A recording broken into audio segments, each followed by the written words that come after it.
So రెండోది gold లోన్స్కి వస్తుందా రాదన్నది పెద్ద డిస్కషన్ నడుస్తున్నది. ఇక్కడ మీరు ఫండమెంటల్గా మీరు 3.1 క్లాజులో స్వల్పకాలిక పంట రుణం కింద మరి ఎందుకు రుణాల వివరాల సేకరణ దాంట్లో గోల్డ్ రకం పెట్టినారు? టేబుల్లో అయితే ఉన్నది మరి ఉన్నది. అదేంటంటే ఇది క్రాప్ లోన్ వరకే మనం లోన్ మాఫీ చేస్తామని మేనిఫెస్టోలో చెప్పారు. దానికి తదనుగుణంగానే మార్గదర్శకాలు వచ్చాయి. గోల్డ్ లోన్ ఇష్యూ అంటే గోల్డ్ లోన్ అనేది క్రాప్ లోన్ కిందకి రాదు, షార్ట్ టర్మ్ లోన్ కిందకి రాదు. గోల్డ్ లోన్ అనేది అగ్రికల్చర్ లోనే. అగ్రికల్చర్ 3 రకాల లోన్ ఉంటాయి. మనం ఇంతకుముందు చెప్పాం స్వల్పకాలిక loan, crop loan, medium term loan, long term loan. Okay. So ఇది కేవలం షార్ట్ టర్మ్ అంటే స్వల్పకాలిక ప్లస్ పంట రుణాలకు మాత్రమే ఇది మాఫీ వర్తిస్తుంది. గోల్డ్ లోన్ దాని కిందకి రాదు. అందుకనే మీకు 1 ఎకరం ఉన్న రైతుకు కూడా మీకు 4 లక్షల లోన్ ఇస్తారు, 3 లక్షల లోన్ ఇస్తారు గోల్డ్ పెట్టుకొని. ఎందుకు అక్కడ 2 ఉన్నాయి. ఒకటి gold is a mortgage, gold ఉంది, అటు ల్యాండ్ ఉంది. సో పంట రుణం అంటే అట్లా కాదు, కేవలం పంట బేసిస్ మీద ప్లస్ భూమి విస్తీర్ణం ఆధారంగానే ఇచ్చేది.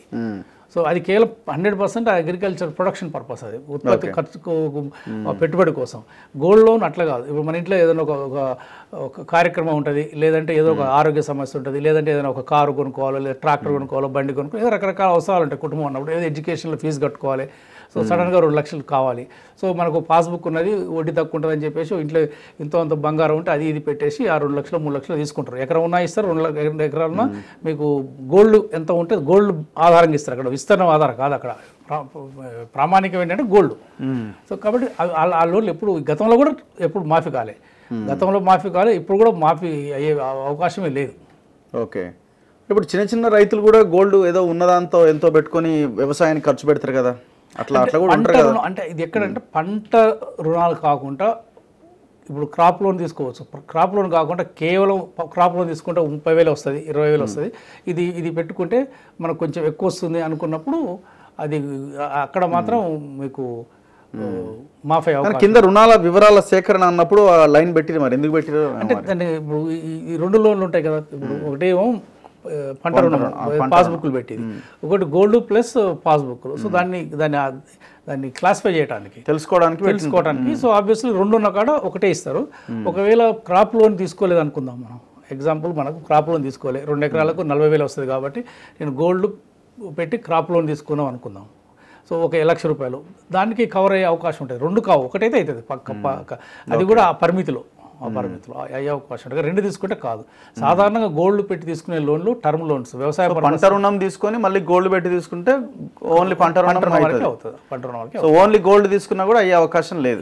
వెరీ క్లియర్ ఇది క్లియర్. టర్మ్ లోన్ అవకాశం సింపుల్. గోల్డ్ పెట్టి తీసుకునే లోను షార్ట్ టర్మ్ క్రాప్ లోన్ కాదు, అది వ్యవసాయ పర్పస్ కోసం తీసుకుంటారు. అది టర్మ్ లోన్ కిందకి వస్తుంది. అందుకనే మీ గోల్డ్ లోన్కు ఇమీడియట్గా మీకు 1 ఇయర్ లోపల కట్టమని అడగరు. మీరు 2 ఏళ్ళు 3 ఏళ్ళు అయినా ఎందుకంటే వాళ్ళ దగ్గర గోల్డ్ ఉంటుంది కదా, మార్టగేజ్. మేము 3 ఇయర్స్ తర్వాత ఏదో నోటీసులు అవి పంపిస్తుంటారు, వేసేస్తారు. తర్వాత వాళ్ళ ప్రాసెస్ ప్రకారం రీపేమెంట్ మెకానిజం తీసుకునే పద్ధతి వాళ్ళు తీసుకుంటారు, వేల వేయటం అది ఉంటుంది, అమ్మేస్తారు. ఇప్పుడు ఓవరాల్గా కూడా ఇప్పుడు 2014లో రుణమాఫీ, 18లో రుణమాఫీ, 23లో రుణమాఫీ, 28లో కూడా రుణమాఫీకి ఎవరో ఒక అన్ని పార్టీలు మళ్ళీ మేనిఫెస్టోలో పెడితే మళ్ళీ రుణమాఫీ అంటాయి. సో దీనివల్ల రైతులకి ఎంతవరకు మేలు జరుగుతుంది? అంటే వాళ్ళు సోషల్గా ఆర్ ఫైనాన్షియల్గా వాళ్ళు లబ్ధి జరుగుతుందా వాళ్ళకి నిజంగానే వీటి వల్ల? కానీ ఇది ఈ ప్రకారంగా మనం ఆలోచిస్తే ఫైనాన్షియల్గా ఇది రాష్ట్రానికి అంత మంచిదేనా ఇట్లాంటి స్కీమ్స్ అన్ని? ఇప్పుడు దాన్ని దృష్టిలో పెట్టుకొని కాంగ్రెస్ మేనిఫెస్టోలో ఏం చెప్పారంటే ఒకసారి ఈ రుణముక్తి జరిగిన తర్వాత రైతుకు లోన్ ఫ్రీ అయిన తర్వాత 3 లక్షల వరకు కూడా వడ్డీ లేని రుణం ఇప్పిస్తామని చెప్పారు కాంగ్రెస్ పార్టీ మేనిఫెస్టోలో. అంటే 365 రోజుల లోపల మీరు ఎంత తీసుకుంటే అప్ టు 3 lakhs మీరు కడితే అంతే కట్టండి. మీ ఆ వడ్డీ కాంపోనెంట్ మొత్తం ఆ విధంగా ఒకవేళ మనం ఈ 30,000 కోట్లు అంటే ఇదంతా వడ్డీ అసలు కలిపి, కానీ మామూలుగా దానికి 18-20,000 కోట్లే ఉంటుంది, దానికి వడ్డీ అసలు కలిపితే ఇంత వచ్చింది.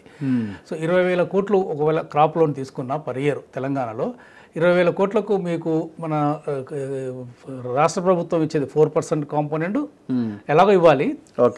రైతు వాళ్ళ కాంపోనెంట్ 3% ఉన్నది. ఆ 3% కూడా కనుక కలపడం అన్నట్టు ఇది అడిషనల్ బర్డన్ ఓన్లీ ఆ 3%.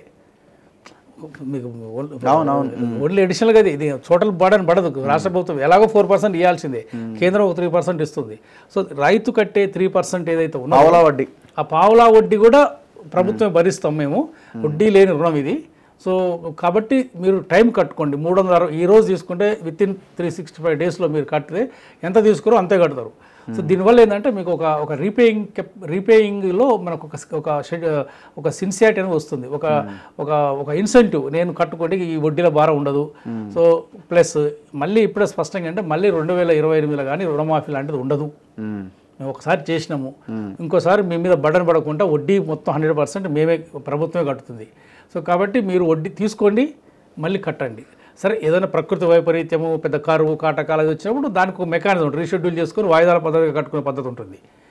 కానీ నార్మల్ కోర్స్ ఆఫ్ పీరియడ్లో మనం ఎంత తీసుకుంటే అంత గడితే ఏంటంటే కొంత రైతుల్లో కూడా రీపేయింగ్లో ఒక సిన్సియారిటీ వస్తుంది.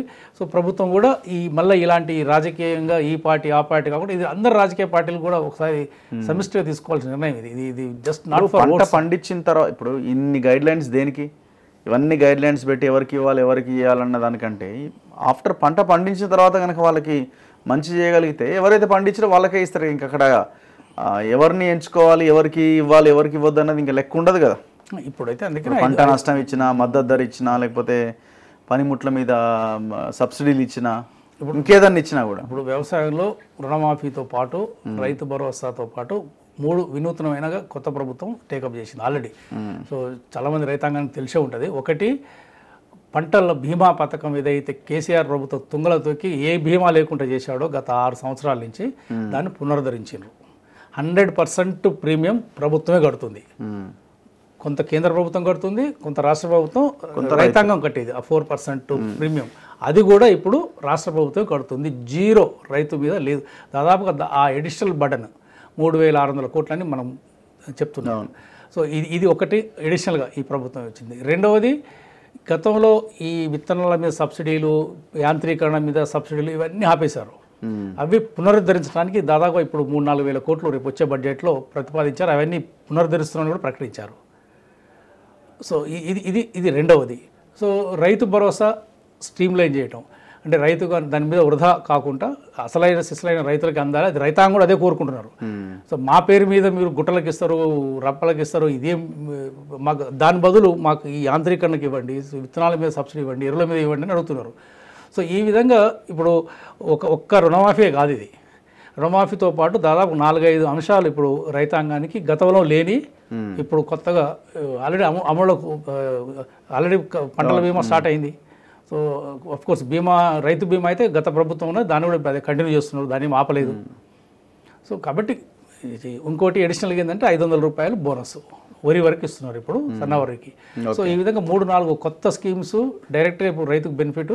దాదాపుగా లెక్కలు చూస్తే దాదాపుగా ఒక 43,000 కోట్లు కేవలం రైతుల కోసమే ఇప్పుడు నెక్స్ట్ ఆగస్ట్ 15 లోపల అందబోతున్నాయి.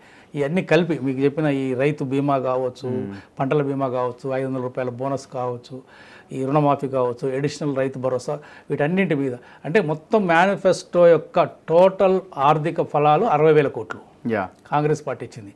60,000 కోట్లలో 43,000 కోట్లు అంటే దాదాపుగా 70% ఫలాలు ఈ ఆగస్ట్ 15 లోపల అందుతున్నాయి. ఇవి కాక కొన్ని ఇంప్లిమెంట్ చేశారు, ఫ్రీ బస్ అని, అవని, పవర్ ఫ్రీ అని, సిలిండర్ అని, ఇక కొన్ని ఆల్రెడీ చేశారు. సో దీన్ని బట్టి చూస్తే ఏంటంటే మీకు అమలులో ఇచ్చిన హామీల సంఖ్య తగ్గుండొచ్చు. ఒక 30-35 హామీలే అమలు చేసినామని ఉంటుంది అవుట్ ఆఫ్ 399లో. కానీ దాని యొక్క ఆర్థిక ఫలాలు చూస్తే 70-75% ఆర్థిక ఫలాలు ఆల్రెడీ రైతు ముంగిట్లోకి, ప్రజల ముంగిట్లోకి వచ్చినాయి. ఒక ఆసరా పెన్షన్లు అవి కనుక ఇంప్లిమెంట్ చేస్తే ఇంకింత పెరుగుతుంది. సో కాబట్టి ఈ ఆర్థిక ఇబ్బందులు అనేది లేదు. అందరూ ఏమన్నారు, రుణమాఫీ ఇంపాసిబుల్ అన్నారు. గతంలో కూడా అన్నారు, 2004లో కూడా చేసినప్పుడు కూడా కేంద్ర ప్రభుత్వం దేశం అంతటా చేశారు. అప్పుడు 75,000 కోట్లు ఇది అసాధ్యం అన్నారు. కానీ సింపుల్గా సాధ్యం చేసి చూపించారు. అంటే ఏంటంటే దీన్ని బట్టి మనం అర్థం చేసుకోవాల్సింది ఏంటంటే ప్రభుత్వంలో కమిట్మెంట్, పొలిటికల్ కమిట్మెంట్ ఉంటే ప్రజాస్వామ్యంలో అసాధ్యం అంటూ ఏది ఉండదు అనేది మనకు దీన్ని బట్టి అర్థమవుతుంది. అంటే 2004-05లో రుణమాఫీ కావచ్చు, ఇప్పుడు రుణమాఫీ జరుగుతున్న విధానం కావచ్చు, ఏ విధానమైనా ఇప్పుడు రేపు విద్యా ఎడ్యుకేషన్కి టాప్ రేట్ అంటున్నారు.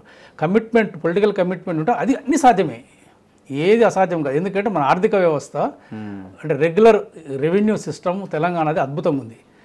10 ఏళ్లలో దాన్ని మొత్తం నాశనం చేశారు. అది పెద్ద సబ్జెక్టు. 18 లక్షల కోట్లు ఖర్చు పెట్టింది కేసీఆర్ ప్రభుత్వం. 18 లక్షల కోట్లు మొత్తం టోటల్. సో మొత్తం మీరు ఈ వెల్ఫేర్కి ఇచ్చింది ఏమిటి, ఆసరా పెన్షన్లు, ఈ పెన్షన్లు, ఆ పెన్షన్లు, ఈ కళ్యాణ అన్నీ కలిపి ఇస్తే దాదాపుగా ఎంతో ఒక 85 వేల కోట్లే. అంటే దాదాపుగా 8-9% మాత్రమే ఈ 18 లక్షల కోట్లలో ఈ వెల్ఫేర్కి ఇచ్చారు. మిగతా అంతా ఎక్కడ పోయినాయి? అసలు ఉద్యోగస్తులకు 40-45 వేల కోట్ల సంవత్సరానికంటే అది ఒక 4 లక్షలు 5 లక్షల కోట్లు పోయినాయి. అవి తప్పదు, ఏ ప్రభుత్వంలో అవి తప్పవు. బట్ ఎక్కడ అసలు ఎడిపోయింది ఇది? 50% కనిపిస్తుంది మన ఖర్చు. Right. Thank you sir, thank you very much. So ఇది రుణమాఫీ మీద గవర్నమెంట్ ఇచ్చిన జీవో మీద ఒక చిన్న క్లారిటీ. సో అంత పెద్ద ఆందోళన అయితే ఏం కనిపించట్లేదు. కొన్ని విషయాల్లో ఇంకా కొంత క్లారిటీ అడుగుతున్నారు. బట్ అధికారులను కలిస్తే మీకు అన్ని సమస్యలకి పరిష్కారం దొరుకుతుంది అని అంటున్నారు. సో పరిష్కరించడానికి అధికారులు మేము కూడా ఉన్నామని అంటున్నారు. కాబట్టి చూడండి, వెళ్ళండి, కలవండి. ఒకవేళ సమస్య పరిష్కారం కాకపోతే మనం ఇంకా ఇలాంటి అవేర్నెస్ ప్రోగ్రామ్స్ ఇంకా మనం నిర్వహించబోతున్నాం ఈ రుణమాఫీకి సంబంధించి. చూస్తూనే ఉండండి మన తొలి వెలుగు.